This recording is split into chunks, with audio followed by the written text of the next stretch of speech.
Hello and welcome to the Weighing Room podcast. We're having previewed day one of Aintree's Grand National meeting. We'll today be going through the second day's action at Aintree on the Friday. And as ever, myself, James Mackie, is joined by Frankie Foster and Paul Callaghan to go through the 7 race card on day 2. Lads, I thought going through the first day, when we went through yesterday, going through the first day, I thought that was tough. But I think it's really, really tough on day 2. Paul, what's the race you've picked out that you're really looking forward to most on day 2? I think we start with a tricky enough grade 3 hurdle over 2.5 miles. I think the last race could be a bit of a minefield, I think. And also then we got the Topham as well. So really looking forward to the Topham. But it's a competitive card. Yeah, it is. But Frankie, it's the one race that you've picked out. I know you've had a busy day, but going through the cards, what have you picked out as probably the race to follow for yourself? Yeah, you can see I'm on the move in the car, making do today. It's just the 4, isn't it, in the 255? Brave Man's Game, Long Presse, Ahoy Senor. Only 4 runners, but I think a really interesting one. I'm looking forward to seeing how that plays out. I think that's probably the one I'm looking forward to watching the most. Yeah, no, I completely agree with that. I think it's absolutely fascinating. You actually look at it, all 4 of them are grade 1 winners. Like over different codes, but they're all grade 1 winners in their own right. So moving on to the first race that we're going to cover, and the first race on day 2 is the grade 3 handicap hurdle over 2 mile 4. And as Paul said at the start of the show, 22 runners go to post it. Looks a really tricky one. Frankie, who are you kicking off with then? I mean, I wanted to just keep it simple with Langadan after me and you were, I think, in agreement as well for the festival. He was very well handicapped, well fancied, was brought down at the festival. And we never got to see the full story. And, the things that everybody was saying before that. And even Harry himself and Dan, himself, they were very happy with the mark he was given. But for some reason, I just didn't think it was the best race at Cheltenham. And although he might have won that, I don't know coming here. So I'm going to take a chance on Balco Coastal, who was second in the Ballymore trial at Cheltenham and then pulled up at Sandown, albeit over 1 mile 7, maybe a little bit too quick for him that day. And as a result of that, has retained his mark. Back up to this trip, I think maybe has a chance off of that form. Like I said, it may be just a bit too quick and a bit too sharp over 1 mile 7. And as a result, he hasn't gone up in the ratings, comes back to his preferred trip. Might have a chance here, but a very competitive one, as Paul said. Well, one thing me and Paul were actually talking about off air when we were just talking through the first race is that if you actually look Balco Coastal, Nico de Boinville's gone for this horse and not for Henderson's other one, which I actually like. I actually like Nicky Henderson's other one, Phil's Do Dairies. So I think Balco Coastal's got a great shout, but for me, Phil's Do Dairies and Langadan, I'm going to put them both up. But from an each race standpoint, in a 22 runner race, currently 10 to 11 to 1, Phil's Do Dairies, I thought, is a really, really interesting horse. Ex-Joseph O'Brien, got a nice bit of a chase form against Envoy Allen back in the start of 2021, but then he went really off the boil. He even went to Ender Bolger, trying over point to points, trying to get his chasing back to where it was, and he couldn't find it. He's now with Nicky Henderson's, and he's been seen once in January of this year at Ascot, when a really good second of 11 over a very similar trip to what he'll be running over at Aintree on Friday. And that was behind Unexpected Party. He was a really nice horse in his own right. Only gone up £2 for that. I think he's got a really, really good chance. Look, the ground might be a bit too quick if the rain doesn't come. That might play a factor. But I'm willing to take a chance at 11 to 1 each way. Off a marker 140, I think he could still go really, really well. And like you said, Frankie, we were quite on Langadan, to be fair, at the festival, and it looked obvious. But I can't get away from its marker 137 if it's still the same horse of what it did against Galopin de Champs last year. I think you are just taking that form, aren't you? Nothing really wowed me out of Cheltenham was brought down. Nothing really wowed me at Cheltenham in that race. Maybe kind of why I've looked away, but Langadan didn't get a run, so that's probably unfair. Well, this is what I mean. If you just look on the bare face of it as he got brought down, we don't know how he would have got on. It's still off the same mark. If it's all okay for being brought down and the fall didn't take much out of it, I know he's 7-2, 3-1, but he's still a bloody good horse. Like, he's still a really good horse. So he should go well, but he's short in a 22 runner race. So you might want to look elsewhere. And that's why I think Phil's Do Dairies is probably the value. Paul, who are you looking at as the value in this field? I think the solid selection for me is the Ben Case trained Cobbler's Dream, who won the Lanzarote off the mark of 128, was second in the Martin Pipe off 136. Lines up here off 140, less Jack Andrews, the £5 claim. If holding his form, Cobbler's Dream has to be thereabouts. I can't see him being out of the first 2 or 3 at worst. The other horse I looked at purely because I tipped him up the last day in the Imperial Cup is Frankie's selection, Balco Coastal. I actually thought the minimum trip would be more to his liking. I was quite surprised that they went 2.5 mile here. He ran no race in the Imperial Cup, having been quite keen throughout. It was on testing ground, so I kind of forgive him that. I think we're going to see a better performance here. But his run at Cheltenham in the race at Hillcrest came a cropper at the first hurdle down the back. He was quite keen. He was quite honest, and I was really surprised turning for home that he was still in with a fighting chance. So I do think we're going to see a better performance here from Balco Coastal. He is the choice of Nico, but there's quite a few here that want to be held up. Like for me, Balco Coastal has just a couple of.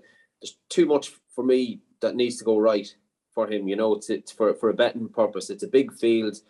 You know, Langer Dan needs to be held up. You know, he likes to come from the back. Cobbler's Dream can be wears the hood, but can be dropped in or can go forward. So although Cobbler's Dream has the hood, there's relatively little miles on the clock, so there should be more to come from him. And in my opinion, Cobbler's Dream just looks the more solid selection. Yeah, I think the thing with this race, because there's 20 odd runners, there's horses that you've seen run before, or you've either backed this season, or you've been behind, or you've been following, and you've got to find the time of where to stick with them or jump off them. Because another one for me is Peking Rose for Fergal O'Brien. So at the bottom of the weights, and he's got some seriously good form. Like if you look at his last race, second behind Gelino Bellows going into the Grade 1 on this card. You look before that, when he went into listed company over 2 miles, and it's always looked like he wanted to go up in trip. And I thought he ran well at Newbury last time. I thought at about 16-1 at the bottom of the weights, that could run really well as well. But again, there's so many unknowns in this field with horses going to Cheltenham, horses that have not run well before that are hopefully going to run better. But hopefully we picked out some each way value there, and we'll have to see, won't we? Because as ever, these handicaps are really tricky. So moving on to a race where hopefully we've got more of a clue of, with it being a Grade 1. It's the top novices hurdle, and where the Supreme Novices Hurdle second, John Bon, leads the betting currently, having been declared. It was up in the air whether he was going to be declared or be declared for a longer race, but he's going for this one. Paul, are you sticking by John Bon? Do you think that's the best form in the race? Yeah, I think so. I think bar a sniper gets him. I think he's home and host. If he holds his form, he's a winner. Like 22 lengths behind Constitution Hill in the Supreme. He was 2.5 lengths ahead of Kilcrut. He posted the most solid form in the book. He's the one they all have to beat. El Fabiolo is interesting, a winner last time out, but I quite fancy First Street from the Nicky Henderson yard to follow his stable companion home.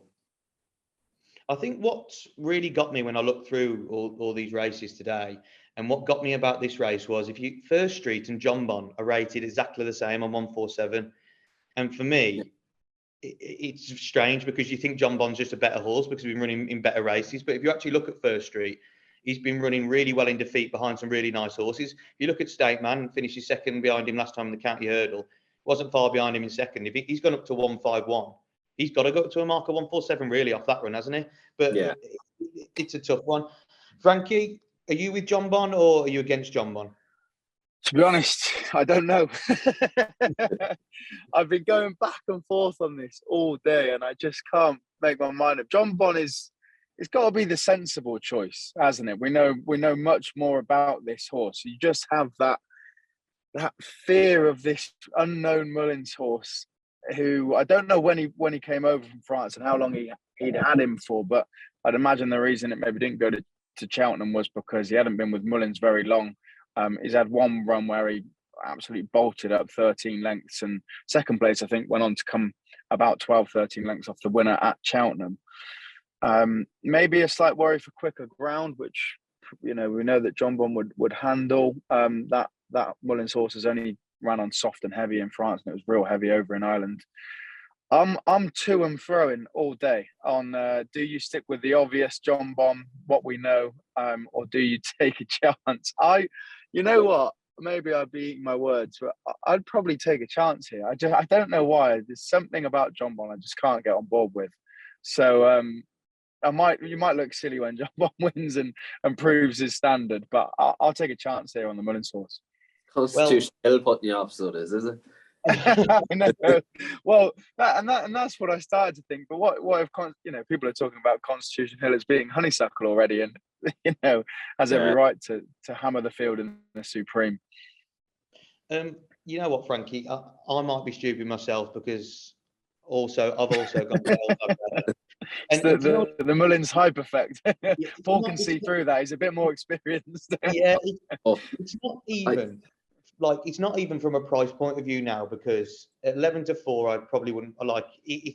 When it was 6-1, 8-1, anti-post, you're thinking that's a really good bet. You're looking 11-4 against an even money John Bon. You're thinking, you know what? Why are you still taking it on? His win at Tremor over 13 lengths on New Year's Day, I thought was very taking. I thought he would have run in the Supreme. He was supposed to run at the Dublin Racing Festival, but when I was reading through it, it picked up a knock on the way to the racecourse. So it was only a little setback that it picked up. Nothing too bad, but I think that might have hindered it for it going to Cheltenham as well. And it's come to Aintree instead. So it would have been prime for this. And yes, they probably didn't want to see John Bon in the field. But if you want to be the best, you've got to take on the best. And I do think El Fabiolo has got a really, really good chance. But look, I like John Bon. I think he's a very good horse. There's nothing wrong at all, apart from being beat by Constitution Hill. But but the thing is, Constitution Hill, which turned out to be an absolute freak. So you can't handle that. And John Bon, it's been said today that John Bon is going novice chasing next season, so it'd be nice to see him go over fences. But we're going to see how good the Constitution Hill form is from it's running the Supreme, and we're going to see if this El Fabiolo really is what they think it is. And Minear and Suede, they only have a couple of horses with Mullins, and this could be a special one, I think. But you've got to give mentions to First Street as well. I've got to say personally, out the top three, I think the top three will be the top three that come home. I know it's easy to say, I'd but agree, yeah. I'd agree. Look behind that in the field, and they've got a lot to do on ratings and also what the form they've shown today. But I think it's a fascinating race. But I think you're either in two camps. You stick with the proven form, or you're going to take on El Fabiolo and say, "Come on, how good are you?" So we'll just see what happens. So moving on to the third race, and the race that Frankie mentioned at the start of the show is probably the race that I'm looking forward to the most as well. The Grade 1 Mildmay Novices Chase over 3 mile 1. 4 go to post, as I mentioned. They're all 4 of them are Grade 1 winners. It looks a really, really tricky race. I think ground might have a part to play, but obviously us filming 2 days before at this moment in time, we can only go off what the ground says at the moment. Paul, where do you want to start here? Who are you going with? I'm sticking with Brave Man's Game for Paul Nicholls and Cobden. The pace it'd be interesting to see what to do here. Like the top 3, Brave Man's Game, L'Homme Preste, Ahoy Senor, they all like to go forward. I think the betting's probably got this right. I think the first one to crack is going to be Ahoy Senor. He does look a bit awkward, doesn't he? I know he won over hurdles at this meeting. But he's Brave Man's Game. Yeah, in his younger days, but he has a tendency to jump out to his right, and you get away with that round the likes of Newbury. You have a big long straight of a half a mile to jump right, and you can jump right all you want, but up Newbury. But the home straight here, this is going to be fast and furious. The fences come at you quick and fast, especially down the back. It's going to be really important to get into a rhythm, and I think it just could boil down to a match between Brave Man's Game and L'Homme Preste. And I think on the back of L'Homme Preste going to Cheltenham, Brave Man's Game having the bit more rest, bit more time between his races on his hands. I think Paul Nicholls would have specifically targeted this race. So that's what swayed my decision. Is Brave Man's Game for me. See, I came to a very similar conclusion, but then picking a different horse. So I've gone for. Have you done that? so I've gone for L'Homme Preste. So, but I've gone for the similar angle, as in, I think Fury Road's a great horse, but I don't think he'll get involved at all. I think that he's been chucked in the race because it's probably a 4-runner race, and let's go and pick up some prize money. That's me personally. Yeah. Ahoy Senor, I think, will go off like the clappers, and I do think L'Homme Preste and Brave Man's Game won't be very far behind him. and I think his jumping won't be up to scratch, and them two will jump him out the game. I think it'd be a match race coming up to the last two fences, and you almost think, so why aren't you going Brave Man's Game? And I've got a slight worry still about his stamina. I really do. Look, he did prove over the 3 miles at Newbury and at Kempton. I know he has, but when he's up against Lompress, who we didn't know could stay 3 mile, when you're staying 3 mile on attritional ground and already won on good ground, I just really, really like Lompress. I think he's really fast improving horse. I think Brave Man's Game is a lovely horse in its own right. And look, it's very hard to split. It probably wouldn't be a massive betting race for any of us, really. But when we're putting up selections like this, we're going to have to pick one of them. I think it's a fascinating race, but I've just sided with Lompress, even though he might have taken a bit out of him in the Cheltenham race, and Brave Man's Game might have that edge of fitness and a bit of stamina from missing it. You look at Dusar that's come out of that race already and won. He finished 5th that day, and he stayed on really well in the finish. I think if you actually look at that, the race might not be as testing as people may have thought, and Lompress might just be a really, really special horse that he might just take it in his stride. He's very lightly raced, really. He only had 2 runs over hurdles for Venetia Williams. So if you look at that, he might just be taking everything in his stride. Look, it's very, very tough, but I thought coming down to second last, they'd both be there. And even though Brave Man's Game jumping is brilliant, I thought Lompress would just nick it personally. Frankie, who are you siding with? I agree that it's out the top 2, definitely. I'd say it will be them two finishing 1 and 2, and like both of you have said, it's quite hard to split them. I'd stick with Brave Man's Game.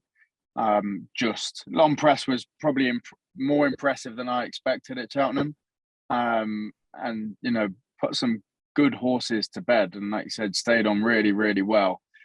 But I've always been a Brave Man's Game fan. I think he is a top class horse, and people have been very quick to focus on his jumping and how he takes his fences and how stylish he is. But I remember when I spoke to Harry after Newbury, and the first thing he said is just how quick he is. And I think if he gets there travelling well, as we saw when he ran against a Hoy Signor, he could have another gear to go clear. And I think just the fact that Nichols wanted to send him to Cheltenham, because he doesn't send many, says what he thinks of this horse as well. I think the fact that they were willing to go to Cheltenham, I know he didn't end up running, but the fact they were willing to go to Cheltenham and mix it with the best and take on whatever was going to run, whether it was Lompress, whether it was Mullins horse, my brain's gone dead. They were willing to go there. They must think a bit of him. So I'm going to stick with Brave Man's Game, and hopefully good to soft ground. That will suit if it stays like it is. Yeah, look, it's one of them, because if Brave Man's Game was to go on to win, I've got no qualms with that. It's a brilliant horse, and you can see why. I'm just maybe from a slight price point of view, because I know it's only probably 6-4, 5-4, but if they were both 5-4, I think it'd be even harder to split. But probably just because it's half a point bigger, I'll go Lompress against you two, but we'll see what happens. So another feature grade 1 on the Friday afternoon is the Marsh Chase, known as the Melon Chase to many, over 2 mile 4. There looks to be a very, very strong favourite in this. Fakir Dudery is looking to win the race again, skipping Cheltenham, coming here. Frankie, is it a case of the favourite just goes and wins, or are you going against him? I think the favourite will win. This is like looking at 2 horses coming in behind 2 even better horses. I was looking at, would you rather Fakir finishing behind Allaho over the 2 mile 4-2-5 trip, or would you rather Fernando Savola coming behind Energumene over the shorter trip in the Champion Chase? So you're taking the best of second places behind 2 top class horses. And to be honest, the longer I looked at it, I was settling on the Venetia Williams horse until I clocked the trip, and that horse hasn't performed that well when going anything over 2 miles. All best performances have come over around 2, but this is 2-4. Am I right? I haven't got the race cards up in front of me. Yeah, that was what pushed me back away and back towards Fakir, who has proven has won over trip in grade 1s and has finished multiple times behind Allaho, who's an absolute monster. So I think the favourite I'd like to see the favourite win. That would be my selection. One that I think is maybe overpriced as well is Hitman. I think came third in the novice chase at Aintree, behind Protectorat, who won the race that year. Was quite good since maybe a little bit disappointing at Newbury, but you remember Nichols wasn't firing that day. And if you discount that run, this horse has actually got a decent few strings of runs to his name over this trip again. So Hitman, for me, is probably overpriced, about 10s when I last looked. Okay, and Paul, are you on the Fakir Duderies fan, or are you against him? I'm looking to take him on, and I've sided with Funambule Savola, second behind an Ergamine in the champion chase when last seen. Prior to that, he was a good winner of the Game Spirit. He had So Royal back in second, who James Bone was on board on that occasion. Daryl Jacob was out injured. I know So Royal is a horse that Daryl absolutely loves. And speaking to Daryl when he was off, prior to that run at Newbury, I know he was really looking forward to seeing So Royal and looking forward to getting back on him. So I wouldn't put anyone off having a small wager on So Royal. I think he might just get it. I think he'll play a hand in the finish here.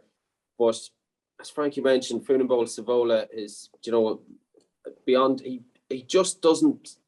He was beaten in the past. He finished second, I think, last time out. He was second at Cheltenham behind an Ergamine.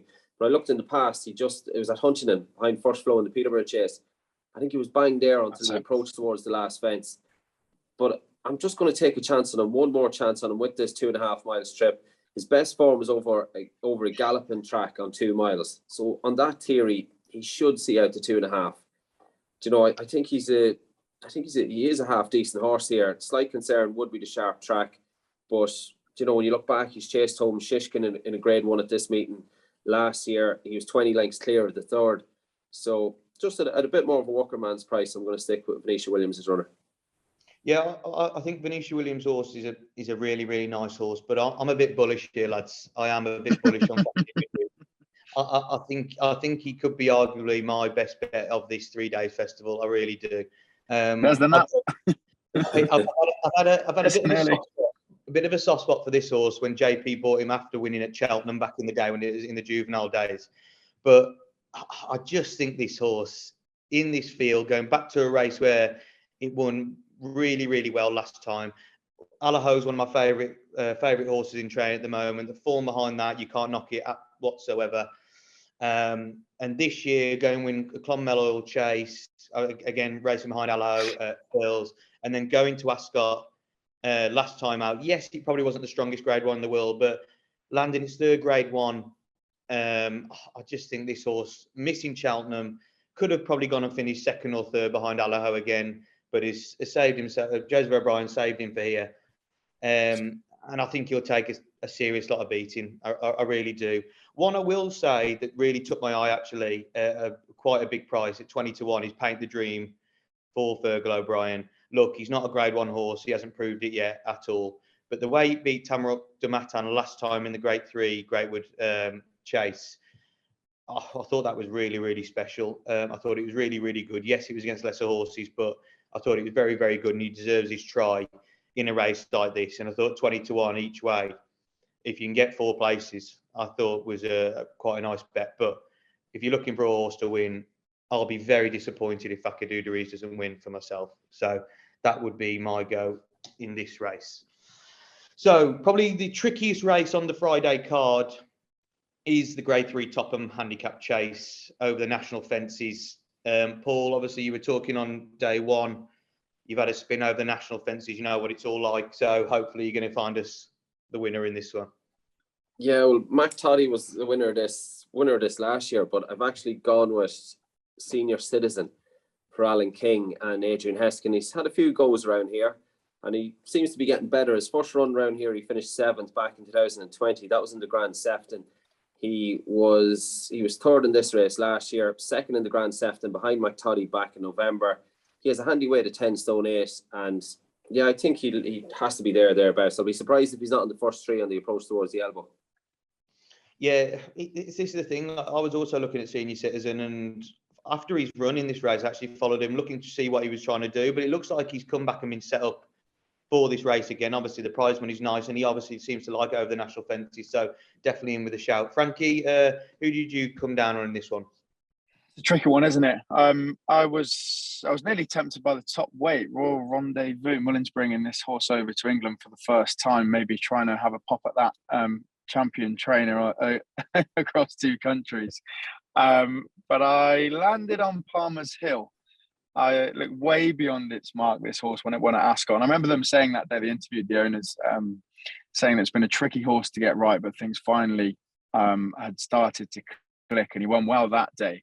And the next time up was pulled up, but if you read the race card, it doesn't quite tell the whole story. Clattered 3 out, and I think maybe just a bit winded, and John Joe just pulled him up that day, probably save him for another day, as he was kind of down and out after hammering the third, and as a result of that retains his mark. So maybe there's a little bit of improvement left in him that we didn't get to see after he made a mess of the third from home last time out. So Palmer's Hill, I'm hoping's well handicapped at least for this. But yeah, it was between those two for me, Palmer's Hill or Mullins top weight, just to bring a graded horse over and make the English look silly. Yeah, and like you say with Palmer's Hill, John Joe O'Neill, he's coming into the festival in some really good form. As we talk now, 8 winners from his last 26, 31% strike rate running that. So you'd like to think Palmer's Hill would be in some good nick. So in this race, I've dutched it. I've gone for 2 because 30 runners. I think I put 2 up at fairly big prices here. My first one is Pink Eyed Pedro. So I'm following a very similar line to you, Paul, with Senior Citizen. So if you actually look at the races he's been in, it fell last time over hurdles, but he's been running really consistently over fences, maybe in much lesser races than this, but placing in 6 in his last 9 events. And because of all that, and probably only finishing second in 6 runner races, second in 5 runner races, he's actually come down £5 lower than his mark in this race last year to a mark of 132. If being in the same form, and if he's been run to just be solely go for this race, he obviously loves the national fences. He likes Aintree. I thought at 20 to 1, 25 to 1, he's got a big each way chance. Look, he's 11 years of age now. He might not be the same horse, but just looking straight on Aintree form and how he ran in this race last year, I thought Pink Eye Pedro could go really well. Another from the previous race, I mentioned Paint the Dream. So I'd be silly not to mention Tamrock de Matan, who finished second to him last time, about 16, 20 to 1 as we speak. This 7-year-old I thought was going to be really special when he started over fences. Finished second to Shishkin, then went on to win a Grade 2 Pendle Novices Chase, went up in trip, just slightly below this trip. This year started in the Old Rome, was pulled up, and then again, didn't run any race, finishing 5th at Newbury. And then when it went to Newbury, and then finished in the second in the Grade 3 Great with Gold Cup. Obviously, Paint the Dream ran away with that race, but if you actually look, when it jumped the last, there was 3 or 4 horses all going for second. It stayed on, and was probably clear of them by about 3 or 4 lengths. I really like that, giving it an extra furlong here. I thought it had a big each way chance. Like we said, there's 30 runners. There'll be extra places on offer, but 2 pokes there at 20 to 1. I thought they had good chances of it in the frame. Jumped real well that day, didn't they, as well? Yeah. And obviously, Paul, you'll know more than us, but to go around those fences, they're probably not as big as what they used to be. You've got to jump well, haven't you? If you smack one of them... It's not so much the size, it's the way horses jump them. You know, they are a bit different. And if you get a horse that just doesn't take to them, regardless of what size they are, it's not going to be a very pleasant experience. Like I'm looking at Foxy Jacks here, who'd have loads of ability, but he's quite a quirky character, and he's the type of horse he'll either love it or you could be pulling him up after the water jump, because the race will be gone at that stage. You find that when horses, as you mentioned, when horses take to the course, they do seem to hold a form there. It's different like that, like to kind of disregard the size of the fences. It's different. It perks them up a bit. But the horses that like it there, like the horse that I finished 5th on, he was 100 to 1, and he had no form. A horse that beat him at Sedgefield on his run before that didn't get within 10 lengths of him at Aintree. He was 100 to 1, like, and I was never out of the first 5 the whole way. I was in 3rd at the elbow, and the horse just jumped from fence to fence. You find as well that the horses that have been there, they're actually turned quicker at the canal turn, for whatever reason it is. It's nuts. Regardless, they might run there once a year, but the horses that have been there before, they're gone. By the time you take that half a stride away from the canal turn, they're already turned. They're gone. And jockeys like that as well, the jockeys that are good round there, they tend to be looking forward to it. And the hardest thing to do is do nothing. But sometimes riding at Aintree, by doing little, you're actually doing plenty by just letting the horses work it out for themselves. And Frankie, if you get a chance to walk the track, you'll see that I actually got to walk the track with Richard and Woody. I met Richard in the weigh room beforehand, and he said he'd walk the track with me, which was great. And a bit of advice he gave to me: if you look down towards the inside, about 4 or 5 horses off the inside rail, where the ground has been kicked up to the takeoff board over the years, the fences are naturally smaller there. And that's where he told me to go, and that's where I went, and that's where a lot of winners go. Theoretically, more for the national, over 4 miles, the fences are smaller there. So if you go there, you're using less energy jumping than what they are on the inside or outside. And I suppose I was based at Henry Daly's, and his bit of advice was like, if you're looking for a bit of light, you might as well go down the inside as the outside, because they're as big. You're going to get as much light down there, and they're just as big down there as they are out on the outside. So it's it's even though they are smaller, it just is. It's different.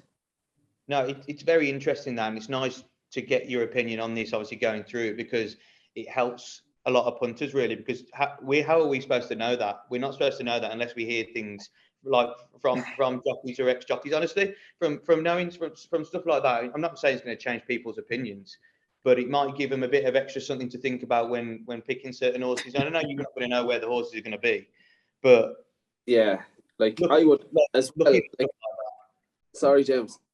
Yeah, like looking at stuff like that. Like now, I'll be watching for that. I'll be looking for stuff like that. And then you might see a horse this year might go down the inside, down the outside, and then next year you think, right, if it's going down the inside again, we might have a go at it. But yeah, sorry, Paul, what were you going to say? No, I was just going to say, like, there are, like, it's the same as I mentioned with jockeys. Like, there are some jockeys that wouldn't be looking forward to it at all, and their record would nearly mirror that, would reflect it. Like, there were certain lads who remained nameless who I purposely stayed away from the day that I was there, because they put the fear of God in you. Yeah. But equally, there was lads that I did surround myself with, and they were as excited as I was by the end of it to get out and have a crack at it. Like, we're having a flick through some course form on jockeys as well. Bringing a few up, asking them how they're feeling. No, very, very interesting. They'll be quiet. So that's the Topham covered, and I think the Topham covered very well. We're going to move on to the penultimate race on day 2, and it's another Grade 1, the Sefton Novices Hurdle, just over 3 miles. Again, looks a really, really tough race. It looks like a lot of horses without a lot of Grade 1 form, and you're looking for really a horse that could probably go on to be that graded horse that maybe had been running handicaps before, or Grade 3, Grade 2s. Frankie, who did you come down on?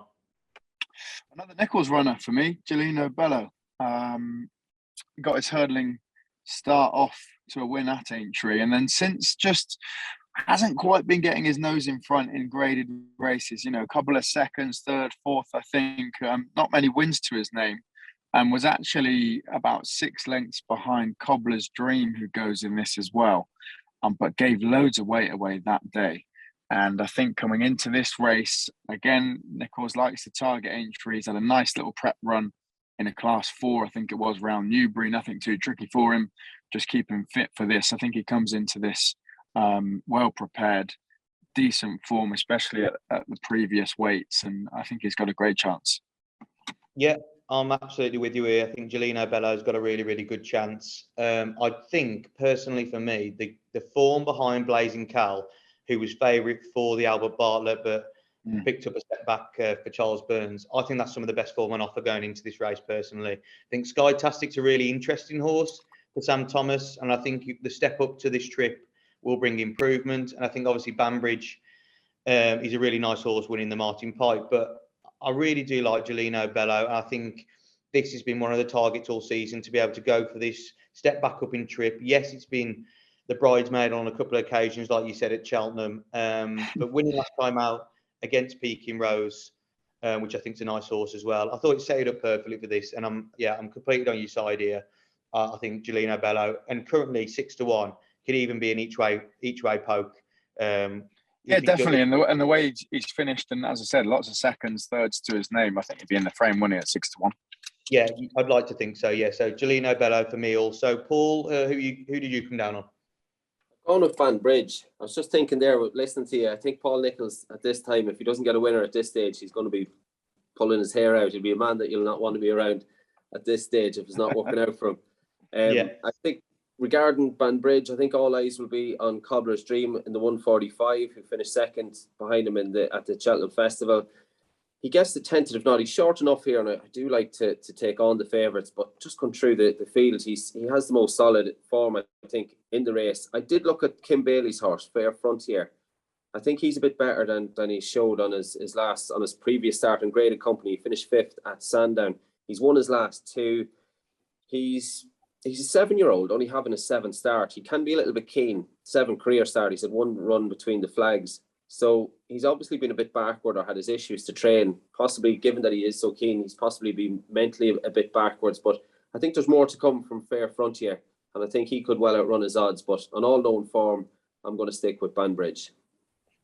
I think with this race, and no disrespect to any of the horses, like trainers, jockeys, I think this could be one of the worst grade ones of the week, as in what the talent you've got in here. I think you could be a grade 2 horse and win this race and come out with a grade 1 to your name. If you're looking through the field, I think there's a lot of horses come from handicaps or try to run in a grade 2 or grade 3 that haven't probably won. That they thought, why not try my arm at this grade 1 over 3 miles and see where I come? So there's a lot of unknowns, I think, and it's quite a tricky one. But we'll have to wait and see until Friday what happens. So the final race, arguably, could be one of the trickiest races we're going to cover over the 3 days. Is the Conditional Jockeys and Amateur Riders Handicap Hurdle, just over 2 miles. Again, quite a lot of runners here, quite a lot of jockeys that might be not so much known to a lot of punters, being claimers and being amateur riders. Paul, we'll start with you in this one. Who do you fancy? I've gone for another Nicholls runner. I've gone with Hacker the Place. Angus Toledo takes a valuable 5 off 11 stone 2. He's won them a few times. He won them at Wetherby back in 2020, then won them again at Chepstow last February, and has since finished 3rd in the Imperial Cup at Sandown last time out. The fact that Angus has ridden him on his last couple of starts, I'm thinking that this was a plan possibly hatched earlier on in the season, given that Harry Cobden has ridden him earlier on in this season. He can race a bit keenly. There should be, in a conditional amateur race, there should be plenty of pace on in this, which will help him to settle. So selection here is the Paul Nicholls Hacker the Place. I think with this sort of race, like it might just be me, but I'd also look at the horses, but I look at the jockeys on board, because there's a lot of amateurs, a lot of conditionals, some obviously better than others that were going on to have better careers. And like Angus Toledo, you ride for a good, like a massive trainer like Paul Nicholls, you're not going to be a bad rider, are you? And another one that stood out for me, and a horse that I'm going to side with, is Severance, with Kevin Brogan on board for Ben Pauling. I think this lad's a really, really good jockey, taking 3 off Severance. And I think Severance has actually got some really smart form to help alongside a good jockey booking. And that's why I'm going to put him up here. 2 starts to go at Cheltenham. I thought he gave a seasonal best effort. He's finished half a length behind Cormier in a decent handicap hurdle. He then went to the More Battle hurdle at Kelso, where again he finished behind Cormier, 4th this time, but just a bit further back. Dropped £2 for that. Now with a £3 claimer on board, effectively £5 lower for this event, I thought he was really well in. I thought he had a really good chance. And another one I'll put in is a bit more of an unknown. For Dr. Rich Newland, it's WizKid. So this horse had made his British debut over hurdles in the Grade 1 Tolworth hurdle behind Constitution Hill. He only beat 1 home that day. It was a long, long way behind Constitution Hill. So it was an absolute nothing race, really, if you want to take anything out of it. But he was on really quite heavy ground that day. And even though some of his form from coming from France, WizKid, was on soft and heavy ground, he didn't handle it that day. Coming back the last twice in calmer waters, won at Catterick over 2 miles by 27 lengths, then went to Ludlow under a penalty on good ground and won by close to 10 lengths again. He's only been given a handicap mark of 125, got a £5 claimer on. So effectively off a mark of 120, I thought it could be nice and well handicapped as well. I think the market's found out about that horse a little bit now, being about 6-1. But I thought Severance and WizKid were probably the plays I'd go in this race. Frankie, who are you on? I'm following you in with Severance. Hopefully, we got a nice double there in the last two. Similar reasons, like you said, Kevin Brogan on board is a big tick, and then the form behind Cormier was a horse that I thought was waiting to win a handicap. He was knocking on the door for a while, and then won 2 in a row, and I think that form adds up pretty well. As you said, dropped £2 for finishing 4th in the Moor Battle when I don't think the last hurdle being omitted really suited him, so he kind of just didn't really finish his race that strongly. Being dropped 2 and then a claimer taking a further 3 off definitely helps him out at the weights. So yeah, be taking a chance for the team pooling in the last. I think another thing that's nice to look at is if you look at the form of Cormier and you follow that with Severance. Cormier winning the Moor Battle, then went on to the county, trying to win that. I think it was £150,000 or £100,000 bonus off the back of winning that Moor Battle, and still finished 7th. After running quite consecutively in races, finished 7th in that race, and ahead of Cormier that day, Stateman, First Street, Colonel Mustard, West Cork, Ballyadam, Surprise Package, all really good form. So he looks very, very good form to me, and beat my mate Mozzie, who was running a Grade 1 at the start of the season. So if Severance can back that up of a much lower weight, I thought it was quite a good bet in the last. So lads, Frankie, we'll start with you. Who is your Well, where am I going to go with this? You have nicked. I think we know you're going with Fakir, aren't you? Yeah. I can't have that as my. I'd probably have to stick with Brave Man's Game. Like I said, Paul Nicholls sending that horse to Cheltenham. They definitely like it. It looks a top class horse. The weather is a massive plus. I was worried that it was going to be minging and wet, but it's not looking too bad. It might rain, but I don't think it's going to go worse than good to soft by tomorrow or Friday. Sorry. So, Brave Man's Game for me. Yeah, I think solid shout. Paul, who are we going for? I am going to stick with Cobbler's Dream. 2nd at the festival when last seen. Rarely runs a bad race. Looks pretty solid and has the capable Jack Andrews claiming a valuable 5 off 11 stone 4. Yeah, and for me, I think we all know where I'm going with this. Fakir Dideries for me. I think I'll be very surprised if that gets beat, even though it's a very good Grade 1, probably a better Grade 1 than what he was in last time. I've got full faith that he will retain his title in that race. So, lads, thanks. That's 2 days covered now of Aintree with 1 more to go. Thanks so much for the picks, and obviously Paul for the insight on that Topham. That was really, really, really great to hear. Be sure to like the video, subscribe to Wizz Enclosure channel with 1 more days previewing to come for Aintree. And lads, thanks again.